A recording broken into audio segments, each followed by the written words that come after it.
Welcome to English with Miss Julia. This lesson is aimed at beginners as well as intermediate learners. We read a story with the title Ollie the Curious Ostrich.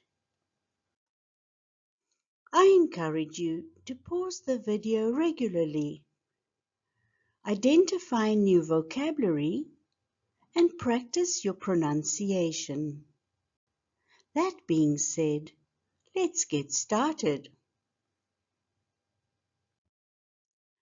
Once upon a time, in the vast, sunny savannah, there lived a young ostrich named Ollie. Ollie was not like the other ostriches, who spent their days pecking at the ground or running in circles. He was curious about everything beyond the savannah and dreamed of exploring the world. While the other ostriches buried their heads in the sand, which Ollie thought was very silly, he would stretch his long neck as high as he could to see the horizon.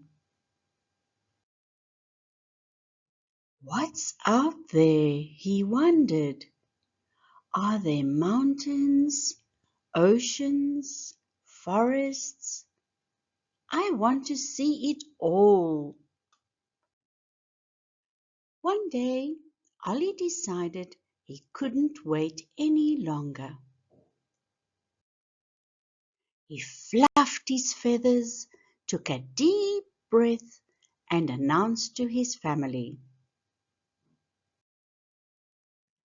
"I'm going on an adventure." His parents blinked at him in surprise. "But Ollie," his mother said, "ostriches don't go on adventures. We stay here where it's safe." Ollie tilted his head.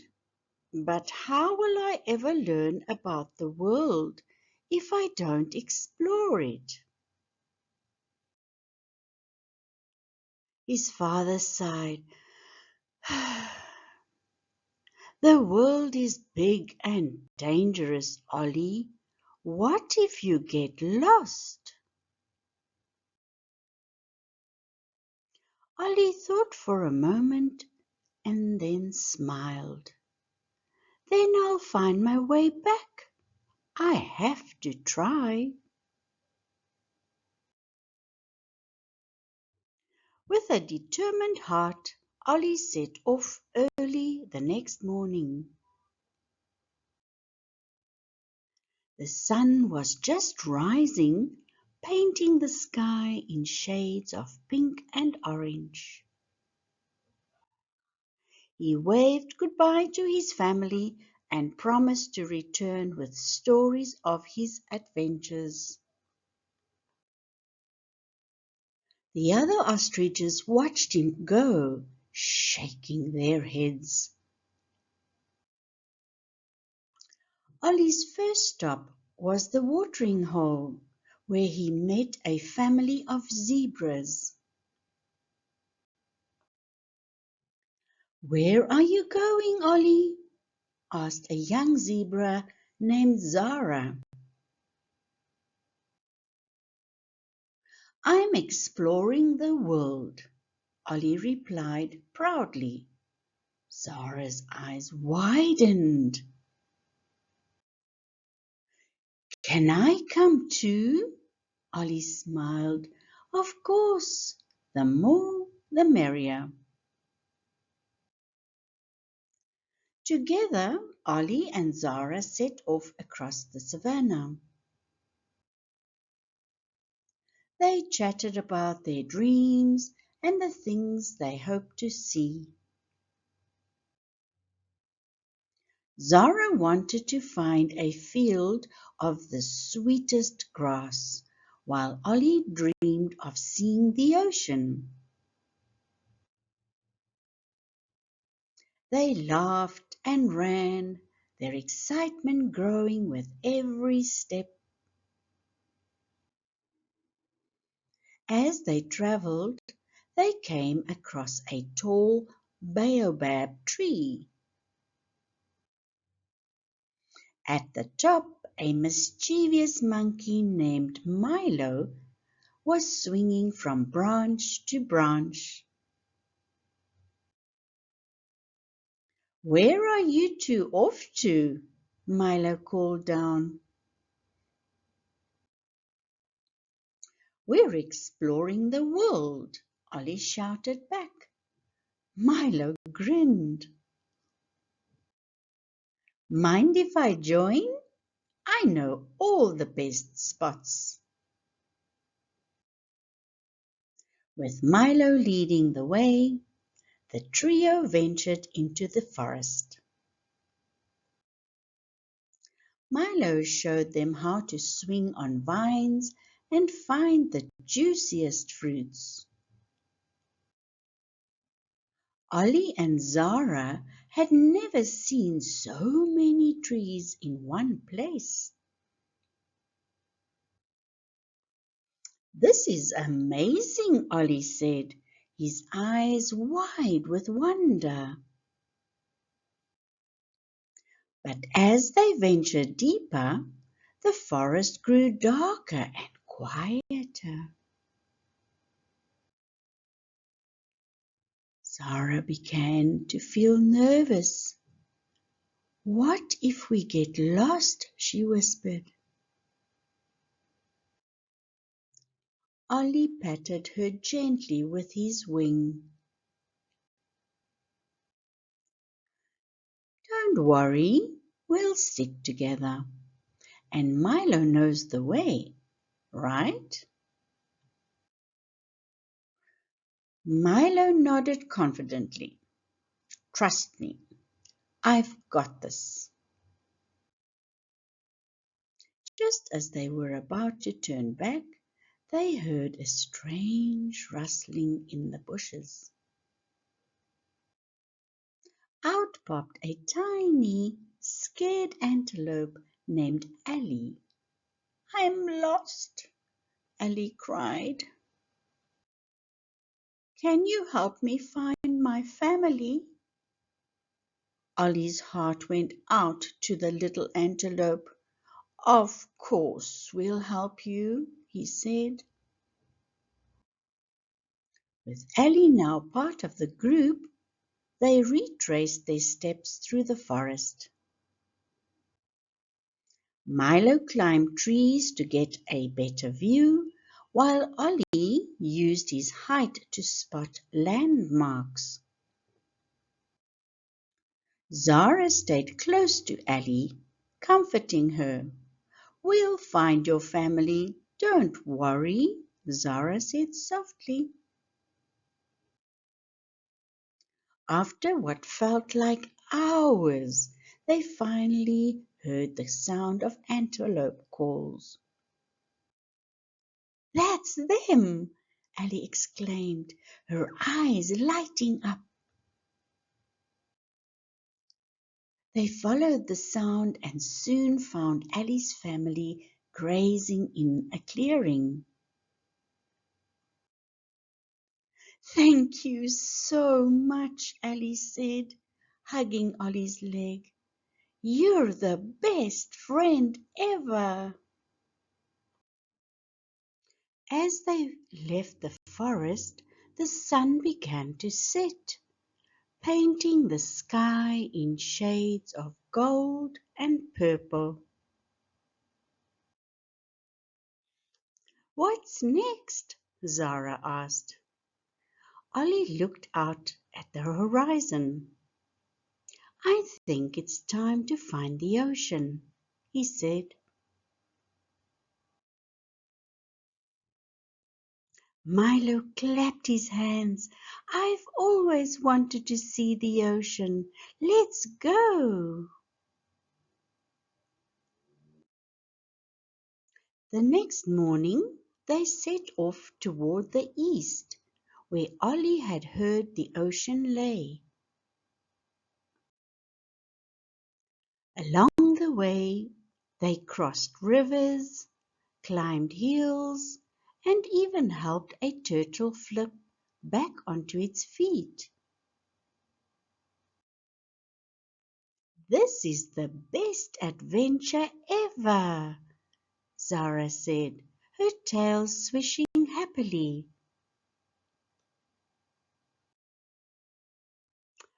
Finally, after days of traveling, they heard a sound like thunder, but softer, more rhythmic. "What's that?" Ellie asked. Ollie's heart raced. "I think it's the ocean." They ran as fast as they could, and soon the vast, sparkling blue water came into view. The ocean was more beautiful than Ollie had ever imagined.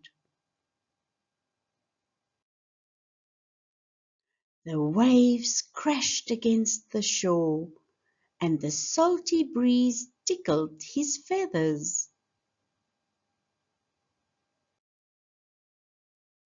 "It's incredible," Zara whispered.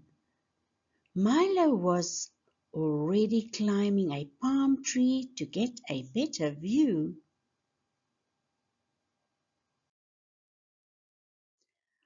"I've never seen so much water in my life." They spent the day playing in the sand, chasing crabs, and dipping their toes in the cool water. Ollie even tried to swim, though he quickly learned that ostriches aren't the best swimmers. "I guess I'll stick to running," he said with a laugh. As the sun set over the ocean, painting the sky in brilliant colors, Ollie felt a pang of sadness. "I wish my family could see this," he said. Zara nuzzled him gently. "You can tell them all about it when you get back." Ollie smiled. "You're right. They'll love hearing about our adventure." The next morning they began their journey back home.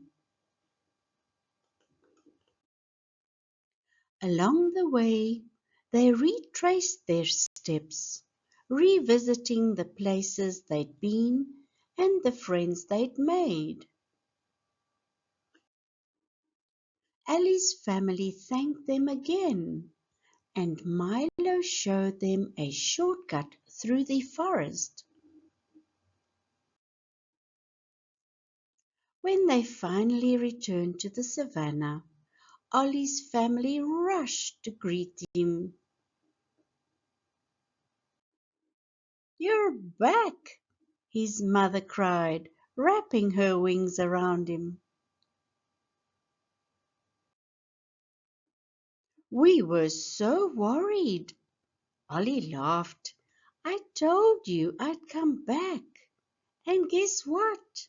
I saw the ocean."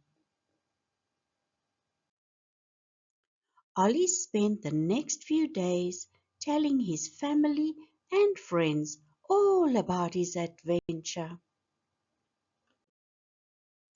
He described the forest, the ocean, and the amazing friends he'd made along the way. The other ostriches listened in awe, their eyes wide with wonder. Zara and Milo stayed with Ollie for a while, enjoying the savannah and meeting new friends. They even taught the other ostriches how to play new games.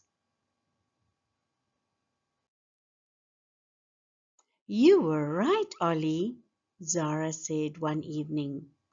The world is full of amazing things.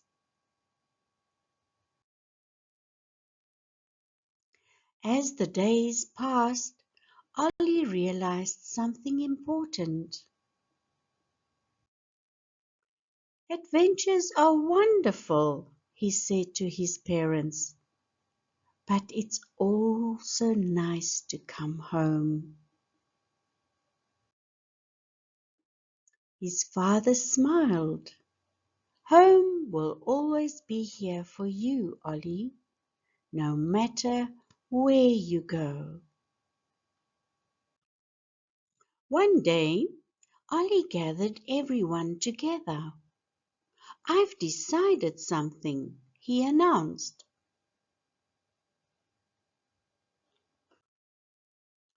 I want to keep exploring, but I also want to share what I've learned.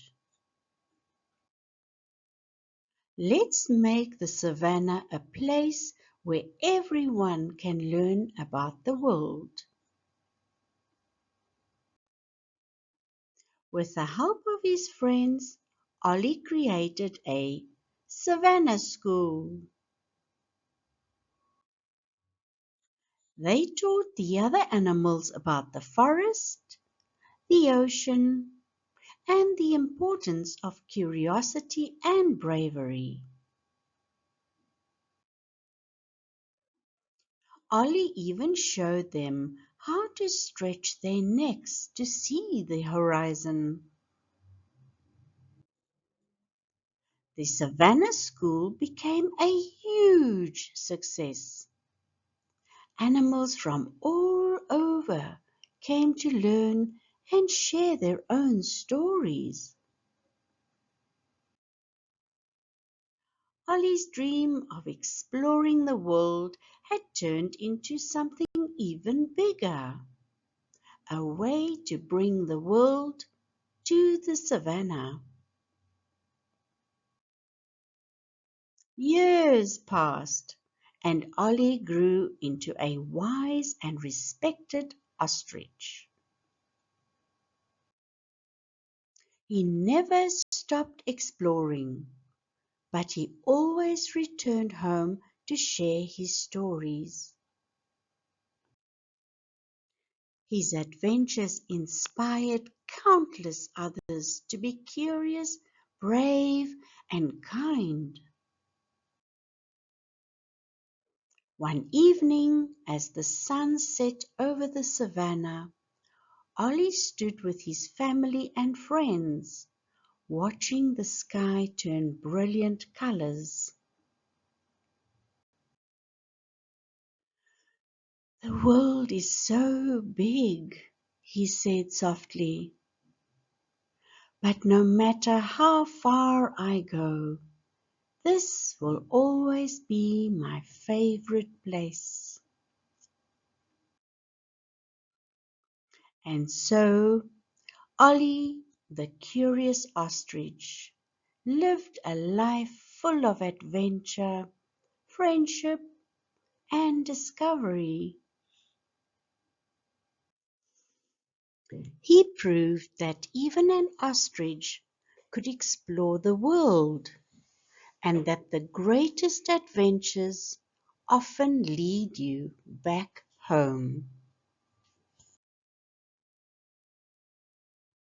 Thank you for reading this story with us. If you enjoyed it, please click the like button and do consider subscribing to our channel.